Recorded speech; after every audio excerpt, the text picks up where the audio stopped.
sejak muda sebelum menikah, saya itu sudah punya sakit mah ya. Kalau kita nikah sudah 12 tahun ya kita menikah. Saya sering sakit mah. Kalau seminggu itu opname 2 kali. Opname 2 kali. Istri saya itu punya anak kecil, dia nggak bisa ngerawat saya. Sementara saya di rumah mertua yang di daerah Siraman. Sering Pak Agung saya itu pulang, naik sepeda motor itu jam setengah 12 malam.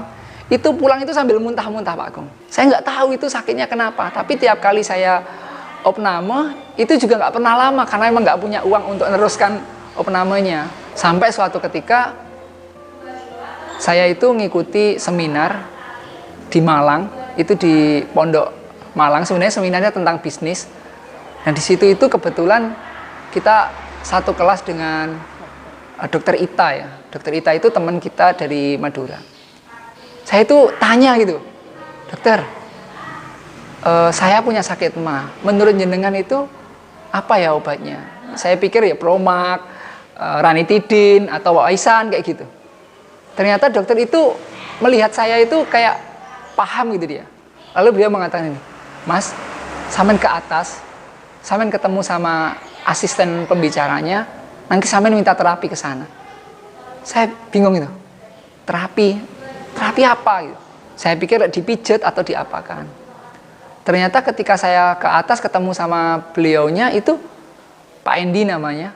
Beliau itu nyuruh saya duduk, ramah gitu orangnya. Duduk sini Mas. Gitu. Iya Pak Endi.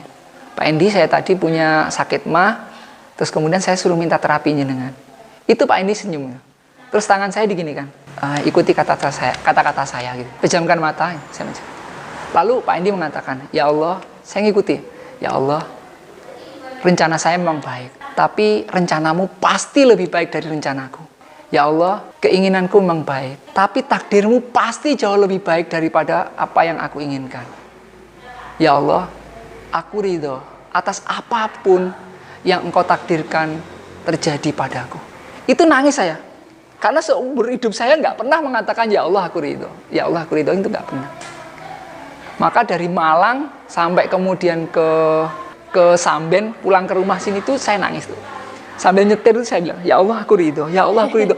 Itu di hati, ya Allah aku ridho, ya Allah aku ridho, ya Allah aku ridho. Bener-bener ngeresep gitu. Pokok saya usaha harus ada hasil. Saya usaha hasilnya harus begini, harus sesuai dengan keinginan saya. Saya nggak pernah bilang, ya Allah aku ridho. Padahal yang terjadi di kehidupan ini kan macam-macam. 1 tambah 1 bisa jadi 2, seperti logika kita. Tapi matematikanya Allah, 1 tambah 1 itu 27. Pak Agung sholat, saya makmum 27. Jadi kita nggak tahu benar-benar yang terbaik itu mana. Maka kemudian sikap yang terbaik itu adalah ridho atas apapun yang Allah takdirkan kepada saya. Mulai saat itu, apapun yang terjadi, ada rekan kerja yang keluar, saya bilang, ya Allah aku ridho. Innalillahi wa inna ilaihi rajiun. Segala sesuatu darimu dan akan kembali kepadamu. Ya Allah, berikan kepadaku ganti yang lebih baik dari apa yang engkau ambil. Enak udah kita pasrah aja sama Allah, pasti ditata lebih baik. Kalau besok kita ada hari, besok Allah kasih makan. Jangan tanyakan rezeki kita besok. Allah lo nggak tanya kita besok ibadah apa. Udah kita yakin aja, kalau kita besok dikasih hari, dikasih nyawa, besok ada. Nah, itu ternyata membuat kita jadi sembuh dari sakit mahnya. 80% orang yang sakit mah itu ternyata karena pikirannya itu perfeksionis, karena terlalu khawatir, karena kemudian sedih yang terus-menerus, karena menginginkan yang sempurna, karena melihat itu salah gitu. Kenapa saya bisa tahu semua itu? Karena saya pelakunya. Saya dulu begitu. Melihat karyawan atau rekan kerja nggak bener kerjanya ya marah. Kemudian melihat hasilnya usaha kita nggak sesuai, marah.